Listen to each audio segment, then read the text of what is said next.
Hello everyone and welcome to another video and welcome to one of the best selling hatchback in Europe, which is the Skoda Fabia style color concept. So in today's video I'm going to be showing you all the interiors, the exteriors, and we'll be going on a short drive in this Skoda Fabia. Before we move forward, please consider subscribing to my channel by clicking the bell icon so that you never miss any video updates from my channel. So the Skoda Fabia style color concept comes with two-tone body color. So you get silver top roof and also the pillars and the side mirrors and the rims.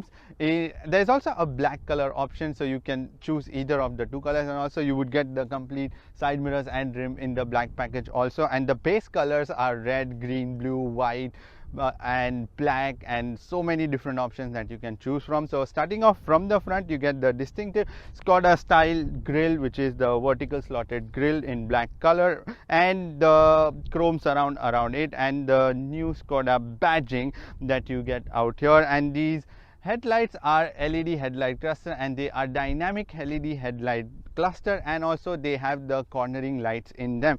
At the bottom you would find halogen fog lamps, but the styling is very similar to the Skoda lineup. So on the sides, really love the shape of this hatchback. It's such a fun little thing if you see from the side profile. And on the sides you get 17-inch alloy rims, and these are non-power foldable, but they are power adjustable side mirrors, and again the silver roof and the side mirrors along with the rims that you can customize to black, and also the rear doors which continue pretty much all the way till the back. So in the back, a very sorted and simplistic looking back that you would notice, and instead of the Skoda badging you have the Skoda inscription out here, and again an LED tail light out here. And then the actual tail light cluster is a mixture of LED and halogen bulbs, a reflector at the bottom, and the exhaust pipe is a single tip which is slightly under and behind the bumper. But in terms of the boot space, this is where the Skoda Fabia outshines any other hatchback. So you get 330 liters of boot space, which is super gigantic. And not even that, this boot separator is adjustable, so you can remove that and you can put it at the middle layer so as to divide the area in the inside the boot. And also the seats are foldable in a ratio of 60:40, and they can be folded from right here. Like there's a button given on the seat itself, so you can just fold them down, and when you fold those seats down you get 1150 liters of boot space. Although the seats don't completely fall down, but yet how much ever they fall, they are still good enough to give you 1150 liters of boot space. There are also more storage options out here, like hooks and a strap where you can put maybe a bottle or something, and there are more cubby storage out here as options. And one more cool bit, you also get a spare wheel, a full size spare wheel, which is again your 17-inch spare wheel out here. And so they managed to give you 330 liters of boot space and also the spare wheel. That is pretty awesome. Well, Skoda Fabia prioritizes in terms of the sensibility and the usability. So you get normal plastic, but then good quality plastics everywhere. So you can feel actually that they are meant to last all the abuse during their entire lifetime of using it daily. So you get normal plastic dashboard out here, and also the door cards, but again good quality plastic even on the sides and out here. And then you get this brushed aluminum plastic trim to give you the aluminum effect. Now coming to the dashboard, you get two big dials on both the sides, which is again the Skoda design, typical Skoda design, and then a center screen in which you can change your different options, where you can have your vehicle settings that you can see. You can change the audio, you can also have the communications and various other settings that you can scroll through and have a look through that screen. So it's a very easy to use screen also. Now coming to the steering wheel is leather covered steering wheel, but then I find it a tad too bigger in size than the usual. I don't know, maybe it's just me, or I don't know, it could be just me, but yeah, I find it a little bigger. And on the right side you get the controls like a scroller and buttons to control the center screen, which is given to change all the different settings on it. And on the left side you would get the infotainment controls and your communication controls, and also there is a normal cruise control, but then in the very typical Skoda sense, it has been mounted on the column on the left side of the steering wheel behind it, and then you can control, everything is clearly marked, and you can use the cruise control. The steering wheel is manually adjustable, which is your tilt and telescopic. The infotainment screen is a 6.5-inch crystal clear infotainment screen, because I want to mention the fact crystal clear because it's a very nice and a crisp looking system, and it's a very responsive touch screen also, and everything has a shortcut around the menu, so you can use the radio options, you can have the media, you can have the phone, you can have the setup, and then setup has different options inside it. You can change the various bits like your units in which you want to see all the parameters on your car, and also you can have reset buttons and the screen and the sound and time and date and everything. Then there is also app options in which you can connect to the infotainment system given on the car itself, which I'm going to be coming in a bit. And then there is also a car option in which you can see your green score, how good you're driving, effectively you are driving, eco-friendly driving, and also you can have the driving data. You can have numerous other options, long-term, average, and all of that. There's vehicle status and all of that. So in terms of the connectivity, you get Bluetooth, USB, Apple CarPlay, Android Auto, and also the mirror link. So you can use either of these systems to connect to the infotainment screen. And then there are two big dials on both the sides to control the various functions. One is the volume knob and one is the scroller, but very, very easy to use. It's a very family friendly screen that they have put out here, which you can just get in and start using. Coming to the air conditioning controls, again they are all manual controls, and again very simple. So simplistic usage is what they've given priority in this cabin, instead of giving you plush interiors and complicated systems to operate, but instead it's just very simple, easy to use system. So you have dials for your AC, one is the fan dial and one is the temperature, and then you get just the normal climate control system, and then you can change your various other settings like your airflow and everything from here. And now in terms of the storage, you get 1 liter worth of bottle storage on the door cards. There is some more storage at the bottom under the air conditioning system.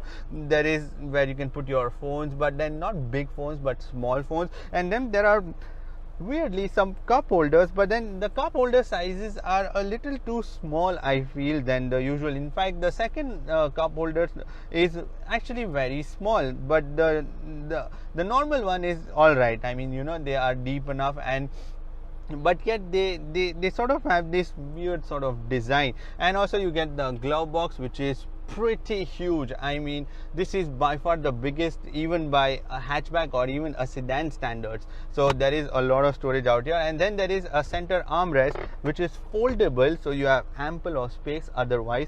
But when you don't or when you want to use the armrest, there is also one that you can put down. And also there is a bit of storage inside. I mean, I've just put a camera mount out here, but you can make out of there is decent amount of storage. You can put your wallet or something out here. There's also storage in the rear's door cards where you can put half a liter worth of bottle, and that is pretty much about it. There is also a glass holder. Again, a glass holder, which is pretty rare but given out here. Now coming to the seats, the seats are fabric seats, again in black color with the white stitching, and they are manually adjustable. So they are 6-way manually adjustable, and even the passenger seat is 6-way manually adjustable, but they are pretty broad and they are really comfortable. I've also mentioned before that fabric seats are really a good choice, because during summer season, especially in UAE, it's a task because leather seats tend to get really hot, but in this you will never have that sort of problem. So in the front glass you also get a clip to hold your parking ticket. Also notice that the engine start stop button is given out here instead of the usual place on the dashboard. So where the key would usually be, there is like a button given out here. But again, coming to the dashboard is actually a very usable space where you can put stuff and like your papers or books or anything, and then they would just stay there instead of the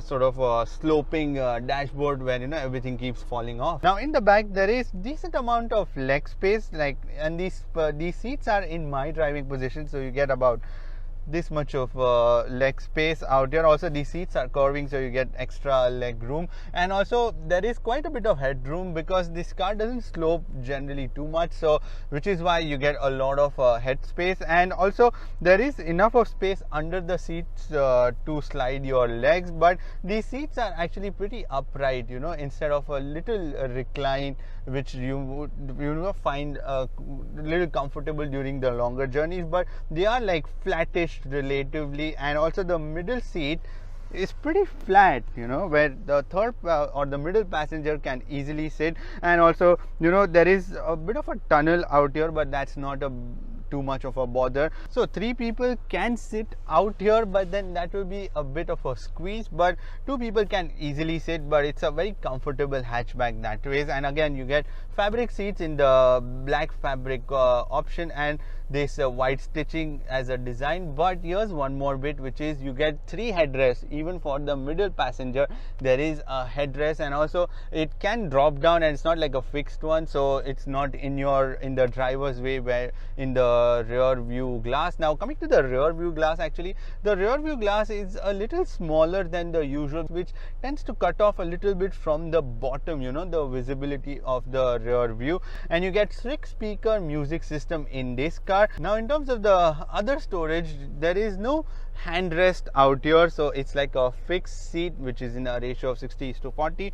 There is a small storage out here, probably to, you know, store your keys or something. And then there are 2 USB ports out here. So in terms of the connectivity or charging, you get 1 USB port and also one 120-watt power socket in the front and 2 USB ports in the back. So there are plenty of USB ports that way for a tiny little car. Also there are no AC vents in the back, and also no sunroof on this one. So the Skoda Fabia style color concept comes with a 1.6 liter multi-point fuel injection, which is the MPFI 4-cylinder petrol engine that produces 109 brake horsepower, and it produces 153 Newton meters of torque. Now this engine is mated to a 6-speed Tiptronic transmission, and it's a front wheel drive car. So coming to the engine straightforward, it although the power is less, but it's a decent engine, let me be honest, because it's a naturally aspirated, so it's just the straightforward engine gearbox you know, used. But what I find is sometimes while accelerating, the engine lacks that response. You know, when I press the throttle, it takes a little bit to respond. Unless you are in the sport mode, then it's a different case, because in the sport mode the throttle response is much more faster and, you know, much more rapid. But in this, it tends to hold back, but it wants to gradually accelerate, you know, and not like very aggressively accelerate. So in that sense, it's a little on the sluggish side, I would say. But whenever it's in the sport mode, it's a very, very aggressive gear changes, which I found, like, you know, when you are slowing down, it tends to, like, you know, change with a bit of a jerk, you know, the gears. But it is trying to make it look a little more sporty in the sport mode. But I get that point. But otherwise, I mean, yeah, it's okay. But in terms of the fuel economy, I'm averaging anywhere between 12 to 13 on this one. Also, you can go up to 14 if you are, you know, very light with your right foot. So, but the claimed average is somewhere between 18.5 kilometers per liter. So maybe on a longer run, you may be able to squeeze out that much of efficiency from the system. Now the suspensions on the Fabia are on the softer side, and as a result it gives the Fabia a bit of a roll. But coming to the steering wheel, and the steering response is pretty decent, I would say, because at higher speeds it seems like you are gliding a little bit, you know, it's a little flighty sometimes. But the turning radius is pretty small on this one because it's a hatchback, and also it's got a very short wheelbase, and as a result of that it can maneuver around tighter corners or also the narrower spaces. Now coming to the braking system, the Skoda Fabia has 2 front disc brakes and 2 drums in the back, but the braking action isn't compromised at all. Like, you know, Yeah, it grips really well. So the moment you slam the brake pedal, it really goes and catches the brakes properly. But coming to the safety systems, now you get two front airbags for the driver and the passenger, and then there are also other safety systems like the parking sensor. So there is no camera or anything on this one, just the parking sensor. And also there is ABS, there is electronic brake distribution, there is also the vehicle stability in general, and also you get the child isofix point in the rear, both the rear seats. But I mean, that is pretty much it in the safety department. But it's a solidly built car is what I can tell you for sure. Like, Skoda cars are well made and they have supreme build quality. That's a special thing to mention for sure. So the Skoda Fabia style color concept comes in at 66,000 dirhams, and the normal Skoda Fabia style comes wherein there is no two-tone body color but just one single color, comes in at 61,000 dirhams. So I mean, price wise it's a pretty up there, like with the competitors, and also it offers quite a bit of sensibility. So what's the final verdict, you may ask? Now Skoda has given a particular attention to the usability, the sensibility, and also the family friendly features, instead of giving you the interiors which are like lush and unnecessarily too much inside the cabin. But instead it's a straightforward, easy to use car. So in that sense it's a very everyday, and mind you, the build quality is extremely well, so that even the plastics, they would last really long. So in that sense it's a pretty sensible little hatchback for sure. Anyways, that is pretty much it for this video. Give it a thumbs up if you like this one, and if you want to subscribe to my channel, then click here, and if you want to watch more videos, then click here. I shall see you in the next video. Bye bye and take care.